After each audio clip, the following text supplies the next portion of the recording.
Hi, I'm Jordan Laurel, and welcome to my show where we make the human experience magical through mental health, mindset, and manifestation. My story is one of radical transformation and rebirth. From depressed, disempowered, and dependent to flourishing within an incredible life I've created, this podcast is me sharing my process of overcoming and creating a magical human experience to help support you as you do the same. Tune in every Monday to feel empowered through stories, wisdom, and lots of super practical tips. Because I am proof you can change your entire life and manifest a life beyond your wildest dreams. Welcome to the Magical Human Experience podcast.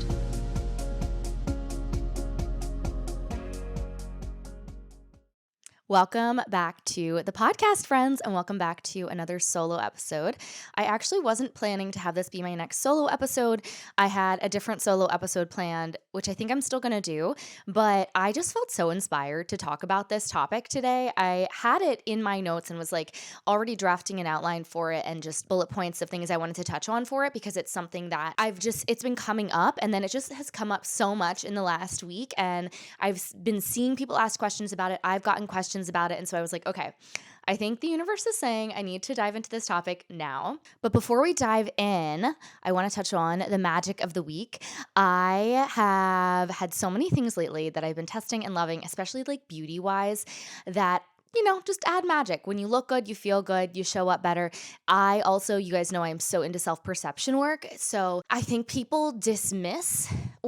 people dismiss the power of beauty and skincare and fashion because, I don't know, there's this annoying association with like if you're into that stuff that you're kind of shallow or you're kind of vain. And it's so not true. It's kind of the same thing as, if you are really into self-love and self-care, like you're self-absorbed or you're narcissistic or whatever. Like people like to attach negative associations with some of these things that are actually really positive, beautiful things that actually benefit us and the rest of the world in the long run. And for me, I used to beat myself up so much for how much I loved fashion and beauty. I always was obsessed. Like even as a little girl, it was not really something I was allowed to like or to dive into because it was considered worldly by the very strict Christian denomination that I was raised in.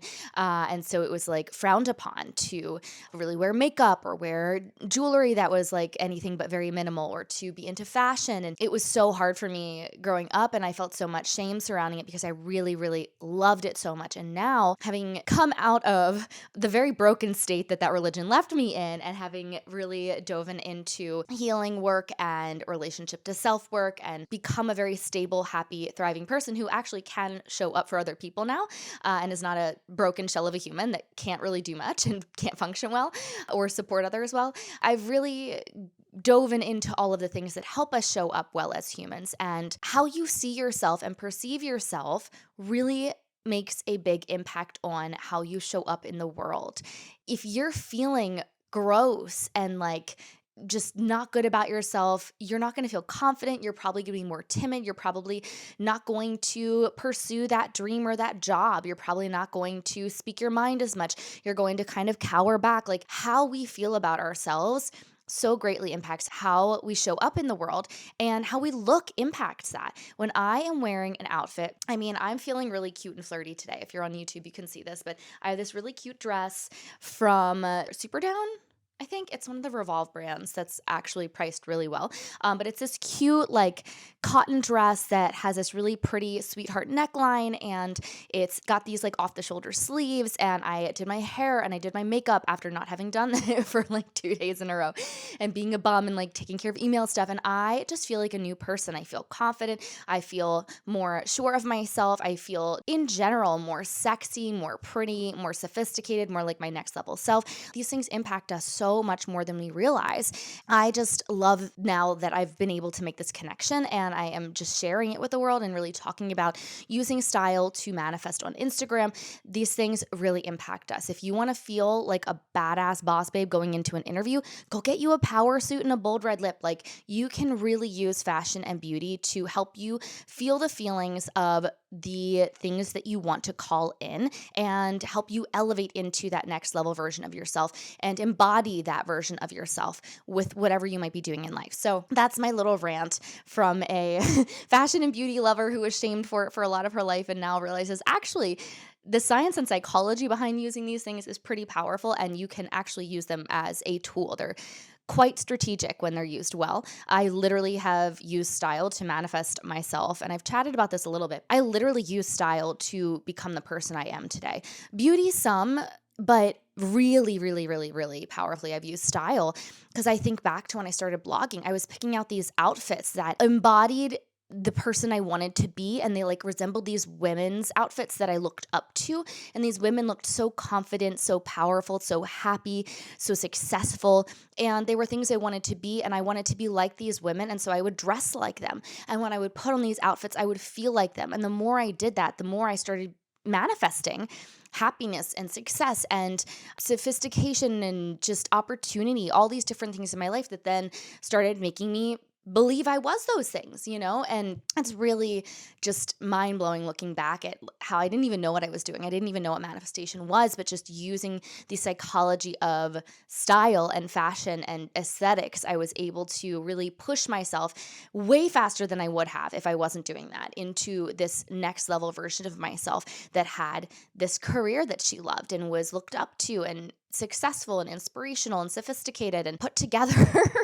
all these things. And it's really cool when you are able to tap into it and use it intentionally. It's so much more effective then, but it's still pretty effective even without knowing what I was doing. I really look back and I'm like, damn, like I really use style to help myself be that next level version of me so much faster than I would have been. It goes back to clarity too. I had these examples. Had I made a list of who I wanted to be, it would have been even faster and more aligned because, there was some outsourcing there. But I think we all go through that journey where, when we're still not sure of who we are or who we want to be, it's nice to use examples to get inspiration. And then you try those things on and you see, does this fit? Does this not? And you kind of learn and grow. And that's why when people say, I want a boyfriend or a house or whatever, they manifest it and they're like, this isn't what I wanted. I'm not good at manifesting. It's like, well, no, you manifested that thing generally. And now you have a lot more clarity on the specifics that you need and want. And then we keep doing that oftentimes in life, especially with the bigger things. Like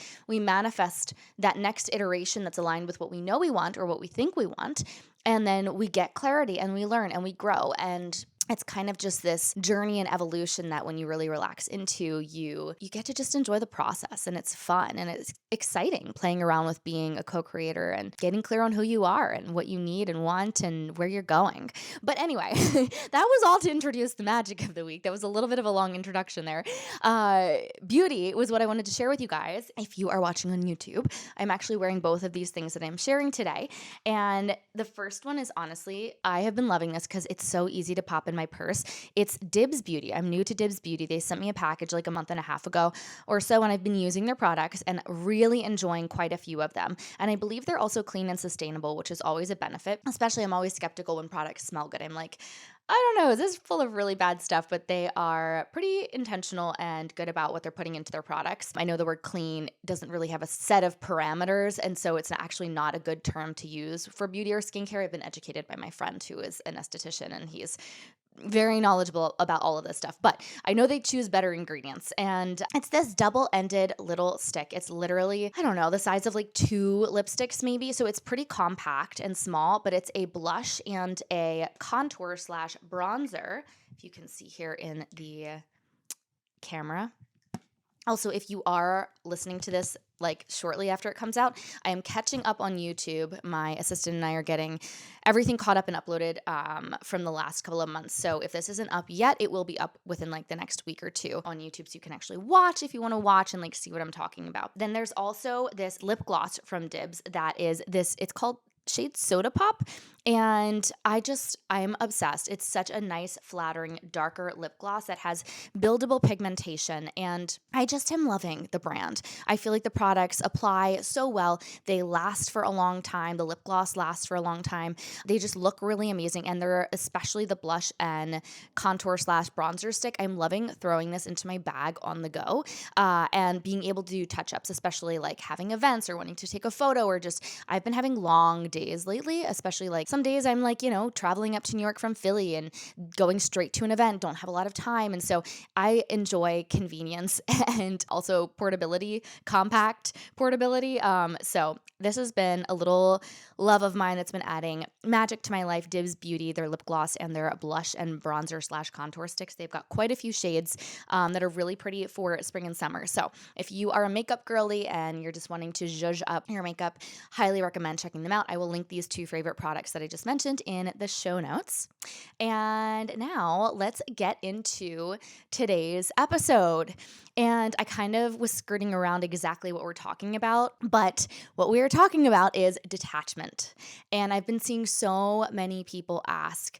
I've been getting asked, and my friend Archita, who's really good at detachment as well, and we've had a lot of conversations on it because we both feel like we've gotten to good places after being wildly anxiously attached to people that would get so easily attached. We feel like we're in pretty good places. And so I was like, okay, I think I am being called to speak about this topic sooner than I thought, because I think it's honestly a really important thing to learn how to master for yourself.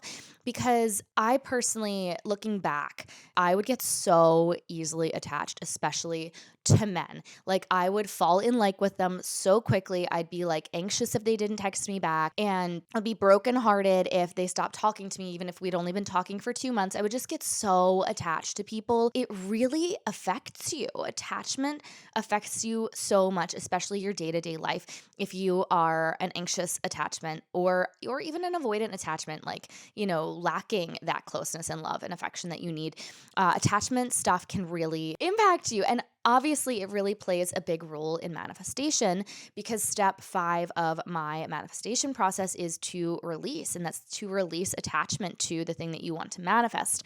And there's a lot more that I go into in that specific step, but being able to be in control of your attachment and be in a detached state for the most part overall to most things it's just so it puts you in your power. Honestly, it puts you in the driving wheel, because when I was struggling, especially with men, I felt so just at the mercy of other people. I really wasn't in my power. And so I wanted to really dive into this, because I'm going to be sharing with you guys 8 things that I have done that have really helped me master detachment and also just be in my power when it comes to attachment, because attachment is healthy, but being attached to somebody you've been dating for 2 months is really not healthy. And I've been feeling so empowered, especially around dating. I feel like this topic is really needed and powerful in regards to dating, but it's also important in relation to other things that you're trying to manifest. But especially with dating, getting attached and how you attach, it makes such a big difference in the experience you're having, and really makes a difference in terms of how much you're relaxed and enjoying your dating experience, or just struggling and feeling anxious, especially if you're an anxious attachment style. So yeah, I want to share these things that have made such a big difference in terms of helping me really be in control of who and what I'm attaching to and when, and just feel really in my power overall when it comes to being attached or detached. Okay, so the first thing that's really helped me with staying detached to whether it's a job or a brand deal or a trip or a man or something that I want to manifest, whatever it might be, this thing has really helped so much. It's so powerful. I've stopped attaching my dreams to the thing. And I didn't realize I was doing it till I was weeding out some of the remnants of, and I feel like things always come up. There's always things to weed out. But, I was feeling more in my power than I ever had with dating. And I was just really struggling with this one guy, fading out and kind of not ghosting, but was like, yeah, everything's fine. I'm so interested. But he was talking to me less and less and less, and it was making me anxious. And I was like, what the hell? I literally have spent so little time with this guy. I've known him for 2 months. Why is this upsetting me so much? And it was driving me crazy. I was beating myself up a little bit, which, by the way, do not do. I think when we find ourselves overly attached, we need to get curious, not judge ourselves, not beat ourselves up, but ask, why am I so attached to this thing or this person? And for me, this big realization, what I was doing was I was attaching my dreams to the guy. And I realized I did this with a lot of things. And this is a huge cause of us struggling with detachment. We attach our dreams to the person or the job. And that actually puts this thing on a pedestal and it makes us attached to it in a way that we shouldn't be, because we should be, and this is my second thing number two, is I am wildly committed to what I want, to my dreams and desires, and not to the specific iterations. So to kind of elaborate on both of these things, because they kind of go hand in hand, I no longer let myself attach my dreams to a person or to a job or to an opportunity, no matter what it is. I am crystal clear. I have my lists. I know exactly what I'm calling in a man and a life partner, and I am wildly committed to that. And I've talked about this a bit before on the podcast, but maybe not quite in this context. I feel like it's so powerful. So if you're like, you've shared on this before, I'm like, I know, but this is really important for detachment. Make that list. Get crystal clear on what you're calling in,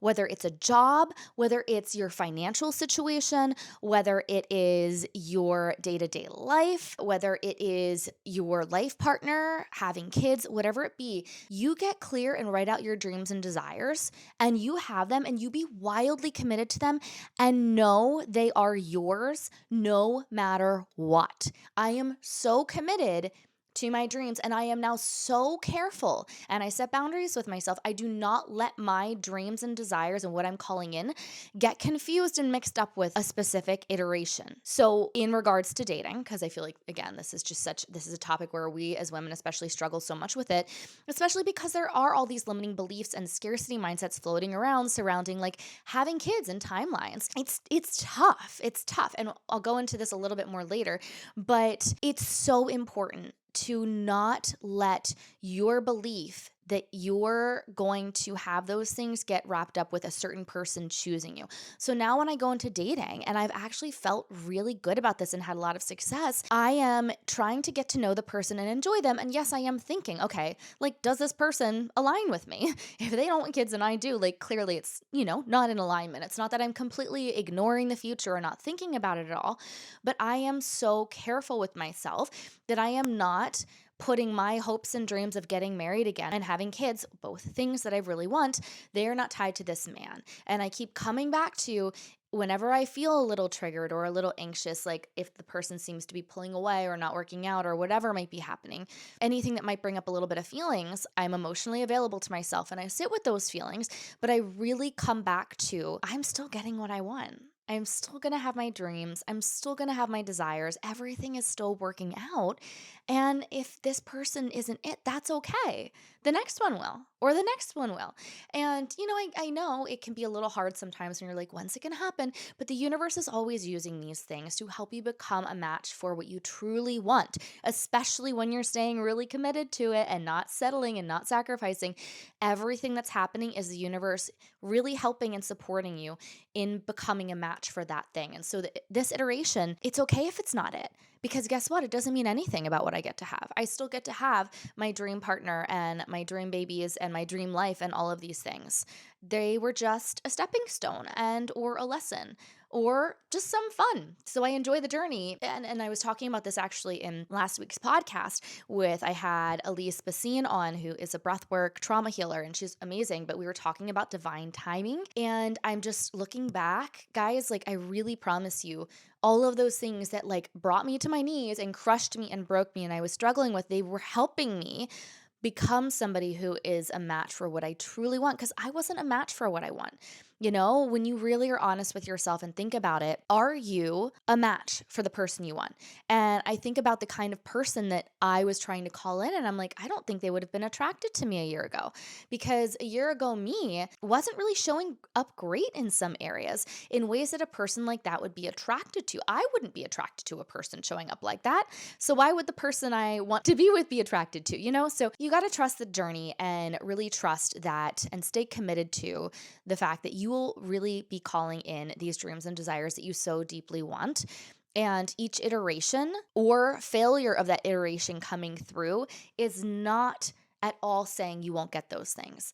And the better you are able to have boundaries with yourself about conflating each iteration of a job or a person or an opportunity or whatever it might be, a month, whatever you made that month, with what you're calling in, the more you will stay rooted in faith, in abundance, and just operate so much better and actually just be able to enjoy the journey of getting there and stay in this state of detachment, which honestly, it feels so peaceful. I feel so in my power and at peace when I am in this detached state where I am excited about what I'm calling in and I know it's coming in, but I am not freaking out and stressed out by and clinging to and grasping at and forcing and chasing each little iteration of it because I'm committed to the vision. So that was number one and number two, which really kind of have to do with what you want.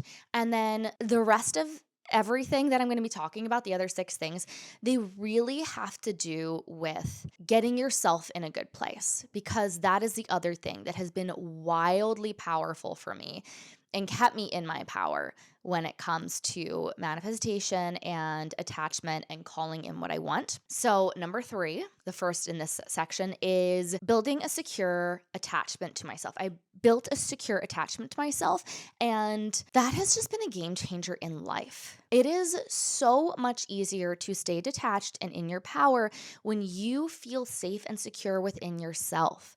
Part of the reason why we attach so easily to things, it's because we're not in our power. And when we're not in our power, we feel like we need those things to make us feel safe, to make us feel secure, to make us feel happy.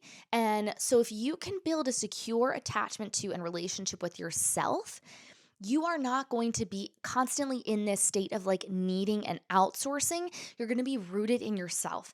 And that automatically just makes you so much less needy when you know you have your back. You're good. You're in control. You're in your power. I just remember I was raised being so disempowered and so disconnected from myself. I was really looking to a man, and so many people use relationships. Like, we don't even realize it. And there's always some degree of using. And I hate the word use because it has a negative connotation, maybe need meeting, but people take need meeting and turn it into a usage dynamic where we're using each other. Like, you don't feel good about yourself, so you're using another person to make you feel good. And I see so many people, it's codependence. And I was this way, I lived this way where I did not meet my own needs. And this ties into point number four. I was looking to everybody else and other things to meet my needs and to make me happy. And that just doesn't work. So, building this secure relationship with an attachment to yourself, being connected to yourself, really helps you not be overly attached to other people, especially way too soon. You're a lot slower. I just noticed I am not super attached to and in love with a man in 2 months. My attachment building with anybody in my life is slow and steady and coming from a place of being rooted in my power and a secure attachment to myself. So it's not too fast. It's not rocky or anxious or all over the place. It really is coming from this energy of like, I'm good, but I'm excited to collaborate with you or connect with you and just see what we create and how we can support and love each other and how things can get better. It's coming from such a good energy of this. I'm already attached to me, so I'm not desperate for attachments to other people. And that comes from point four. I meet my own needs. This helps you build a secure attachment to yourself and trust with yourself, by the way. This stuff is so all interconnected. But this is such a big part of how I built a secure attachment to myself was I started meeting my own needs. And this, guys, is so silly sometimes. I really love using the example of taking care of a little girl. I take care of myself as if I was my own child and partner and best friend. And it really is learning how to check in and figure out what do I need, even to the point where it's like, I'm a little hungry. I need to go eat. I'm tired. I'm fried. I think I need to stop working. I need to go sleep. Oh, let me bring a snack for myself on this trip. I'm probably going to get hungry. Oh, let me give myself a little bit of a back massage. I'm feeling kind of drained. Oh, you know what? I feel anxious right now. Let me check in and ask myself, what's coming up? What exactly am I feeling? Feel that, validate that. This is emotional availability. I've talked about this in past episodes. Really checking in with yourself and learning to meet your needs, especially also when it comes to feeling good about yourself. You need validation. You need to be praised. You need to be celebrated. And you've got to do that for you first. I know this stuff sometimes gets talked about in very trite ways, and it is so not. It is so meaningful and significant when it comes to actually building a healthy relationship with yourself. Again, imagine a little girl. Can you imagine? Well, and I can speak to this because I received way more criticism and way more feedback on what I needed to do and what I was doing wrong than words of affirmation and validation. I always felt like I was never enough and I was never good enough and I was never doing enough. And it wasn't intentional. It wasn't coming from a bad place from my parents or the community I was raised in, but that's really the message that was drilled into me was I wasn't ever enough. And so I used to look to other people and was desperate for validation and acceptance to make that wound go away or heal a bit, to fill that void, to help me, little me, know, no, you're enough, you're enough. I was desperately just seeking that and looking to others for that. And I didn't see a big shift in that until I started validating the hell out of myself. I take this so fucking serious, you guys. I have made it my job to be obsessed with and in love with myself and validate the hell out of myself and feel amazing about myself. I talked about this with Grace on the podcast a few weeks back, and I have so much more to say on this.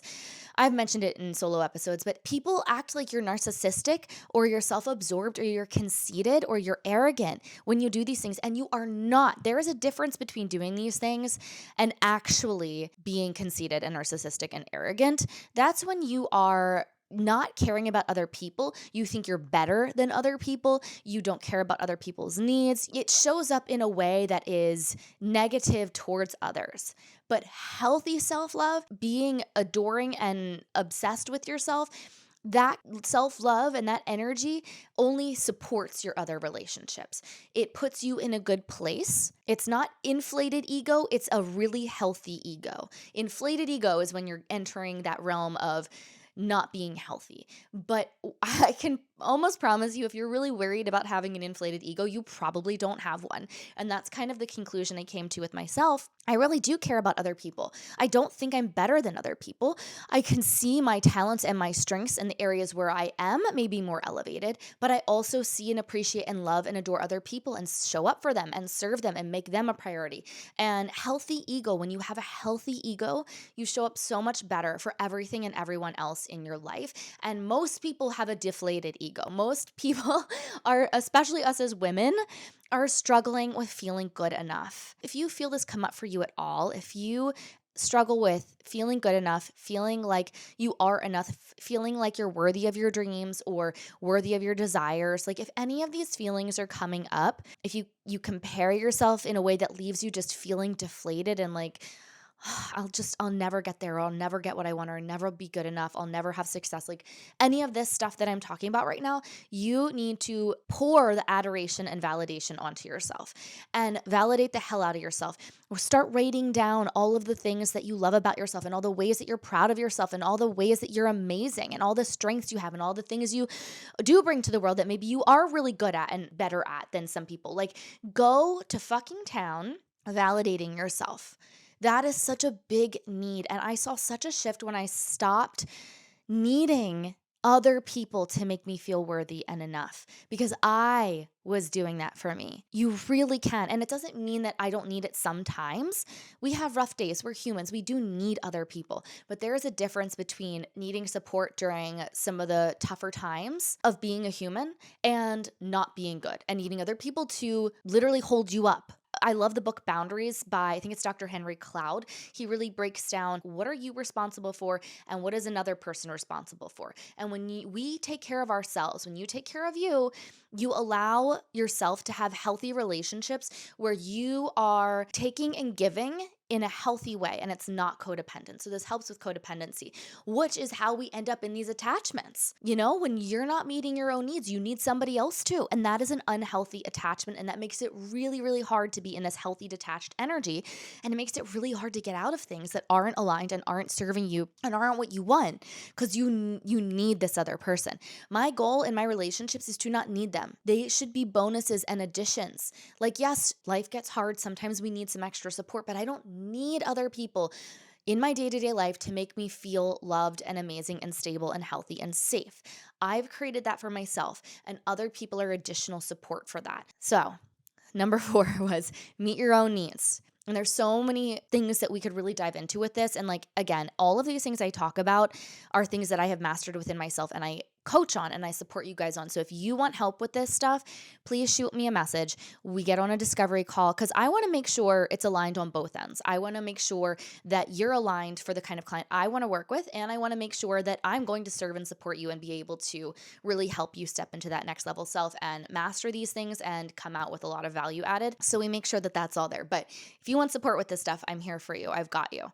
Number 5 kind of really flows well actually from this. And I take care of myself and treat myself in the way that I want other people and things to. And this one is maybe a little bit more related in general to relationships and dating, but it really does, again, this energy that all of these things puts you in such a safe, stable, good energy. It's so easy to be detached because you're just good. You're good. You're happy. Your needs are met.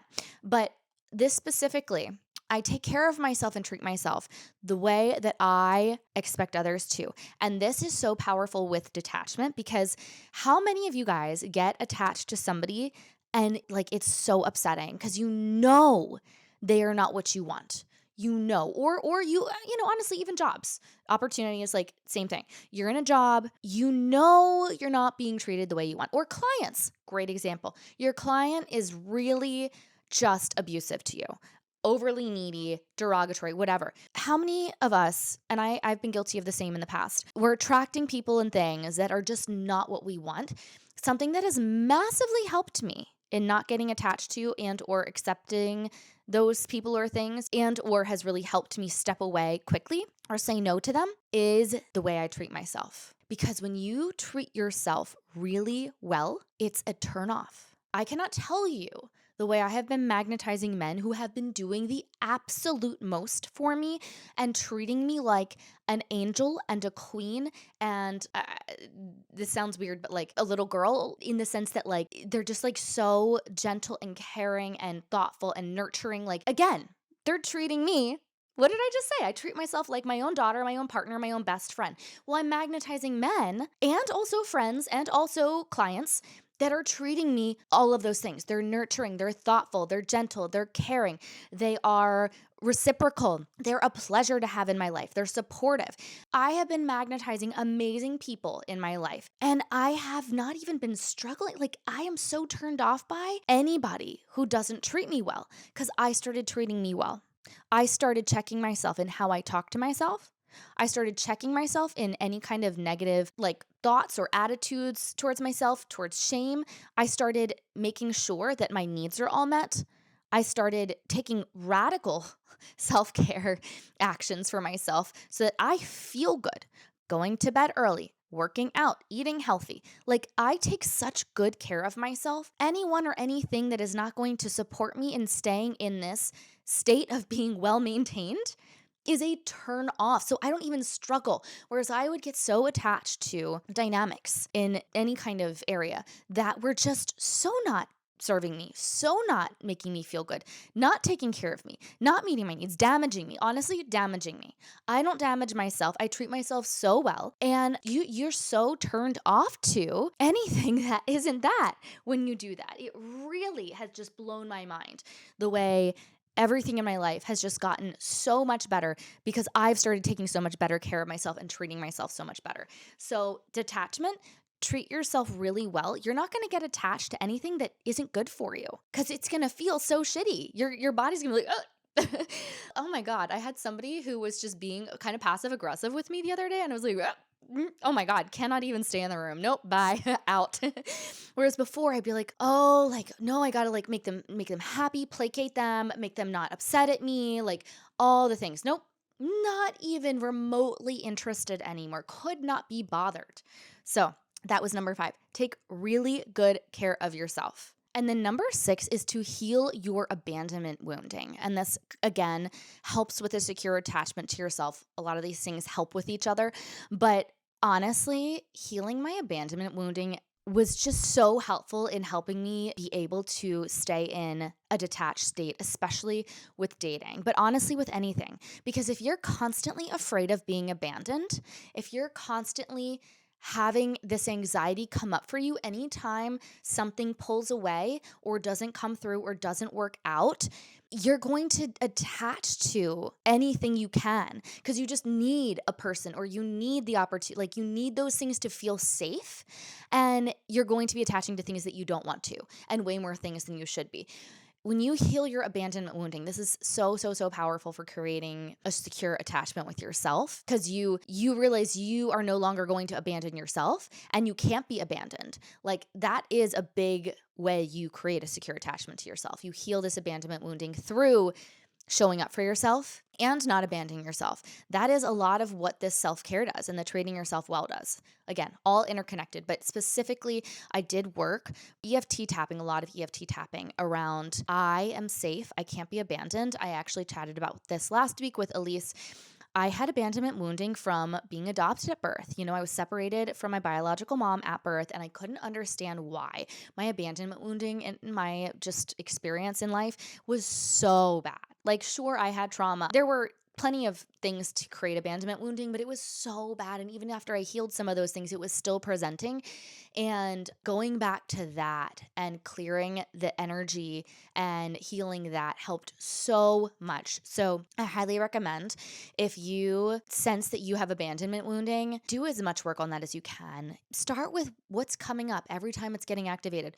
What am I feeling? And really sit with yourself in those feelings, identify them, validate them, and then you get to start neutralizing them, move the energy from your body, and also then shift into what is actually true. You're safe. You can't be abandoned. You have your back. But the more you show yourself you have your back, the more easy and fast it will be that you will start feeling really securely attached to yourself and be able to heal those abandonment wounds. Number 7 is mindset work.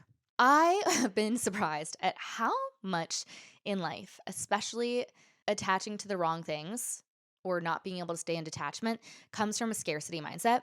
I take my mindset work so fucking seriously. Like, you guys, it's like my full-time job. I think you've probably gathered that if you listen to this podcast. But like, I really work on my mindset.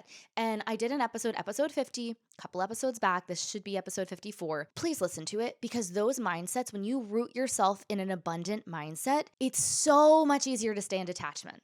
Because how many times, think about this, how many times are you attaching to this person, still dating them, or taking this opportunity because you don't believe the actual person that you really want, or the actual job you really want, or the actual financial reimbursement for whatever service you're providing you really want? Like, you don't believe you're going to get that. So you're like, well, let me just take this. That's a scarcity mindset. And so much comes from a scarcity mindset. Like my friends joke, they're like, WWJD, what would Jordan do? And they're like, she would say it was a scarcity mindset because like everything really comes from a scarcity mindset. Anytime you're doing anything that isn't serving your highest self and exactly what you want, you're probably doing it because of a scarcity mindset. You don't believe you can have the thing. You don't believe it's going to work out. You don't believe something better will come along, whatever it might be. So if you are finding yourself attaching to the wrong people or things, or just accepting less than what you deserve, work on your mindset. All of this stuff is going to help you, but also spend some time unearthing what thoughts are going on, because pretty much everything starts from your thoughts, right? Everything.